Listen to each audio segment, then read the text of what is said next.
Hi friends, యేసుక్రీస్తు నామములో మీకు అందరికీ వందనాలు. మనం ఈ దినం చక్కటి దేవుని మాటలు మీతో నేను పంచుకోవాలని మీ ముందుకు వచ్చాను. దయచేసి లాస్ట్ వరకు చూడండి. ఎవరు స్కిప్ చేస్తే మీకు అర్థం కాదు. నేరుగా మనం వాక్యంలోకి వెళ్ళిపోదాం. వీడియోని లైక్ చేయొద్దు. మత్తయి సువార్త 5వ అధ్యాయము 44వ వచనం చదువుకున్న స్నేహితులారా, నేను మీతో చెప్పినది ఏమనగా, మీరు పరలోకమందున్న మీ తండ్రికి కుమారులు ఉండినట్లు మీ శత్రువులను ప్రేమించడి, మిమ్మల్ని హింసించే వారి కొరకు ప్రార్థన చేయడి. సో స్నేహితులారా, జ్ఞాపకం చేసుకోండి. ప్రభునందు ప్రియులారా, మనం ఈ దినము యేసుక్రీస్తు వారు శత్రువులను ఏం చేయమని చెప్పాడు అనే విషయాల కోసం మాట్లాడుకుందాము. అసలు శత్రువుల కొరకు మనం ఏం చేయాలి, వారి కొరకు మనం ఎటువంటి ఉద్దేశం కలిగి ఉండాలి. చాలా మంది శత్రువులు ఉన్నారనుకో, వారిని మరీ విశేషంగా ద్వేషించేస్తారండి. అలాగే యేసుక్రీస్తు వారికి మనము కుమారులే ఉండాలంటే వారి పట్ల మనం ఎలా విధేయత కలిగి ఉండాలనేదే ఈ వీడియోలో మనం తెలుసుకుందాము. దయచేసి అందరూ లాస్ట్ వరకు చూడండి. వాక్యానికి మనం వెళ్దాము. వాక్యానికి అర్థం ఏంటంటే, దేవుడు ఏం చెప్పాడంటే శత్రువులను ప్రేమించమన్నాడండి. శత్రువులను ప్రేమించడం అంటే ఎలాగంటే, మనం శత్రువులు ప్రేమించలేము కదండి. ఎందుకంటే మనతో ఎవరైనా గొడవాడినా, మన కోసం మాట్లాడుకున్నా, మనల్ని తిట్టినా, అలాంటి వారి కోసం మనం ఎలా ప్రార్థన చేయగలమండి? సో దేవుడు ఖచ్చితంగా ప్రార్థన చేయమంటున్నాడు. అప్పుడే మీరు నాకు కుమారులే ఉంటారు. మిమ్మల్ని ఎవరైనా హింసిస్తున్నారనుకో, వారి కొరకు ప్రార్థన చేయమన్నాడు, వారిని ఓర్చుకోమన్నాడు.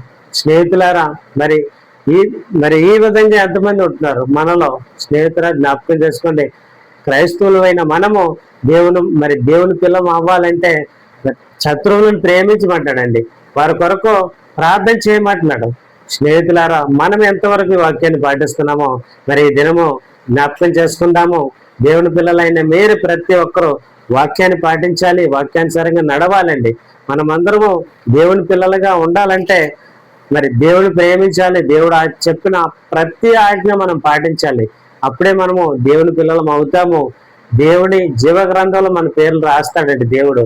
స్నేహితులారా, మనము ఏ విధంగా మన హింసించే వారి కోసం ప్రార్థన చేస్తాము, శత్రువులు ప్రేమిస్తామంటే, ఉదాహరణకు మన బైబిల్ గ్రంథంలో చూసుకున్నట్లయితే యేసుక్రీస్తు వారు యేసుక్రీస్తుకి సిలువ వేసేస్తారండి. చిత్రహింసలు పెట్టేస్తారు.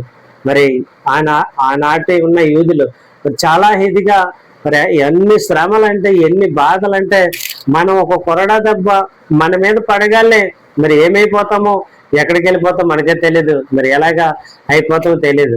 ప్రియమైన దేవుని బిడ్డలారా, కానీ యేసు ప్రభు వారు మనకి మాదిరి చూపించడానికి మహా సుందర లోకమైన ఆ పరలోకం విడిచిపెట్టి దేవుడు అన్నవారు ఇలా ఉంటారు అని నేర్పించడానికి మనకు కేవలం మన కొరకే ఆయన భూలోకానికి వచ్చాడండి. ప్రియమైన దేవుని బిడ్డలారా, ప్రతి ఒక్కరు జ్ఞాపకం చేసుకోండి. మనం శత్రువులను ఎలా ప్రేమించాలంటే యేసుక్రీస్తు వారు చెప్తున్నారు. ఆయన సిలువలో ఉన్నప్పుడు దేవునికి ప్రార్థన ఏ విధంగా చేస్తారంటే, ప్రభువా, వీరేమి చేస్తున్నారో వీరు ఎరుగరు కనుక వీరిని క్షమించండి అని దేవుడు చెప్తాడండి. చూడండి ప్రియులారా, దేవుడికి ఎంత క్షమించే మనసు అండి, ఎంత హింసించారో వారి కొరకు ప్రార్థన చేస్తాడండి. ప్రియమైన దేవుని బిడ్డలారా, మనకు అటువంటి మనసు కలిగి ఉండమని దేవుడు చెప్తున్నాడు. మీలో ఎంతవరకు యేసుప్రభు మనసు కలిగి ఉన్నారో జ్ఞాపకం చేసుకోండి. ఫిలిప్పీయులకు రాసిన పత్రిక 2వ అధ్యాయం 4వ 5వ వచనంలో చూసినట్లయితే, క్రీస్తు యేసును కలిగిన ఈ మనసు మీరును కలిగి ఉండండి అని పౌలు గారు చెప్తారండి. మనం ఎంతవరకు వాక్యాన్ని పాటిస్తున్నామో మీరే జ్ఞాపకం చేసుకొని ఈ వీడియో చూస్తున్న వారు ప్రతి ఒక్కరూ వాక్యాన్ని పాటించడానికి ఇష్టపడండి. దేవునికి ఇష్టలుగా బ్రతకడానికే ఇష్టపడండి. స్నేహితుల జ్ఞాపకం చేసుకోండి. ప్రభునందు ప్రియులారా, ఇంకొక ఉదాహరణ చూసుకున్నట్లయితే దేవుడు చెప్తున్నాడు. దావీదు మహారాజు సౌలుని క్షమిస్తాడండి. ఎక్కడ క్షమిస్తాడంటే, దావీదుని చంపాలని చూస్తాడు సౌలు. ఒక దగ్గర ఒక గుహలో వారికి దేవుడు గాఢ నిద్ర కలగజేస్తాడండి.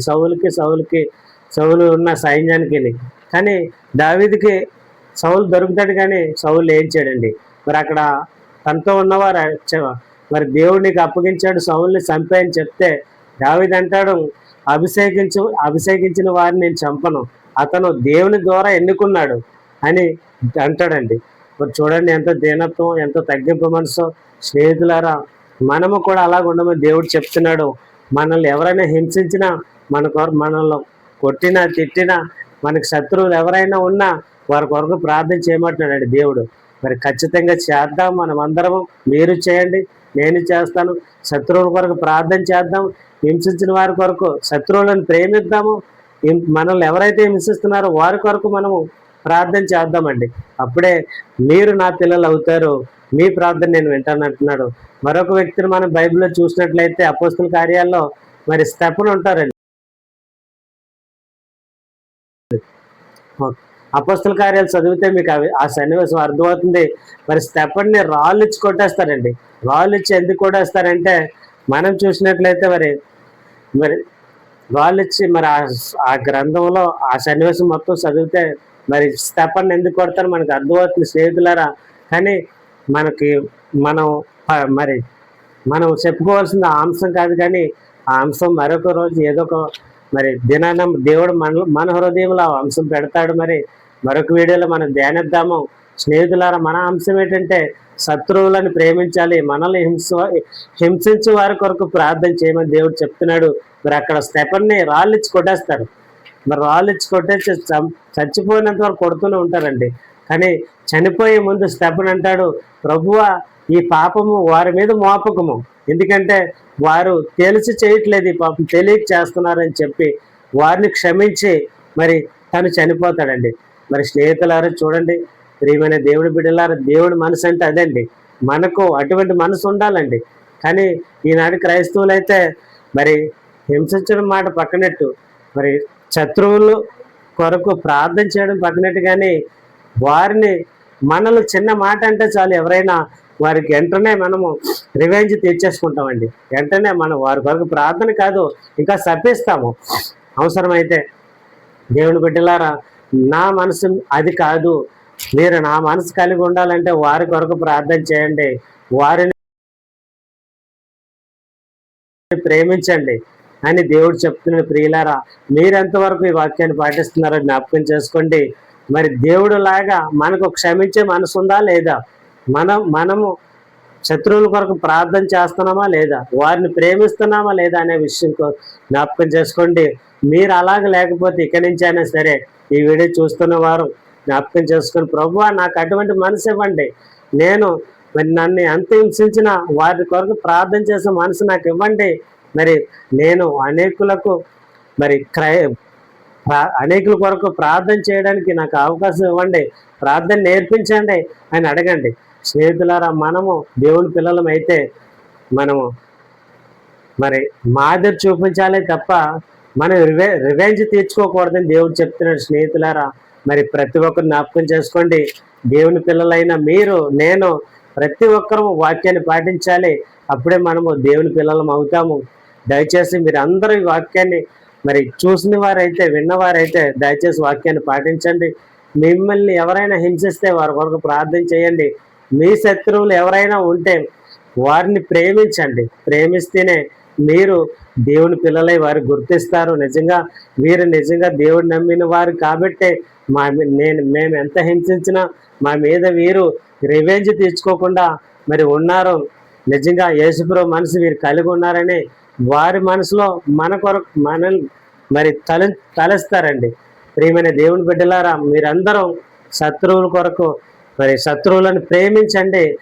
మరి వారికి మిమ్మల్ని హింసించిన వారి కొరకు ప్రార్థన చేయండి. అలాగే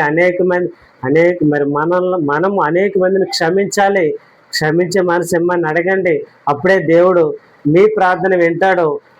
మీ పేరు జీవ గ్రంథంలో రాయబడుతుందని దేవుడు చెప్తున్నాడు. ప్రియులారా, మీరు దయచేసి ప్రతి ఒక్కరు వాక్యాన్ని పాటించండి, వాక్యాన్ని చదవండి, వినండి. మరి వినటం వలన విశ్వాసం అధికమవుతుందని దేవుడు చెప్తున్నాడు. మరి అప్పుడే మనము దేవుని వాక్యాన్ని నిర్వర్తించిన వారు అవుతాము. మరి ఎవరైనా సరే, ఎవరికైనా సరే మనం సమాధానం చెప్పాలంటే దేవుని వాక్యం వింటే చదివితేనే కదండి. ఎవరైనా వచ్చి మీ యేసుప్రభు కోసం 4 మాటలు చెప్పండి అంటే చెప్పగలుగుతాము. మరి స్నేహితుల జ్ఞాపకం చేసుకోండి. మరి ప్రియమైన దేవుని బిడ్డలారా, మీరు ఎంతవరకు వాక్యాన్ని పాటిస్తున్నారో మీకు దేవునికే తెలుసు. మరి దయచేసి వాక్యాన్ని పాటించండి. వాక్యానుసారమైన మనసు మీరు అడగండి, ఖచ్చితంగా దేవుడు ఇస్తాడు. అటువంటి జ్ఞానం, అటువంటి మనసు మనందరికీ దేవుడు మరి ఇవ్వాలని కోరుకుంటున్నాను. మరి దయచేసి ఈ వీడియో చూస్తున్న వారు మరి లైక్ చేయండి, షేర్ చేయండి, సబ్స్క్రైబ్ చేసుకోండి. దయచేసి కామెంట్ చేయండి. కామెంట్ చేస్తే నేను రిప్లై ఇస్తాను. మరి మనమందరము దేవునికి ఇష్టలుగా బ్రతికిదాము, వాక్యాన్ని పాటించే వారిగా మనలందరి దేవుడు చేయాలని కోరుకుంటూ మరి మరొకసారి యేసుక్రీస్తు నామములో మీకు అందరికీ వందనాలు చెప్తూ మరి వీడియో ముగించుకుందాము. మరొక వీడియోతో మీ ముందుకు నేను వస్తాను.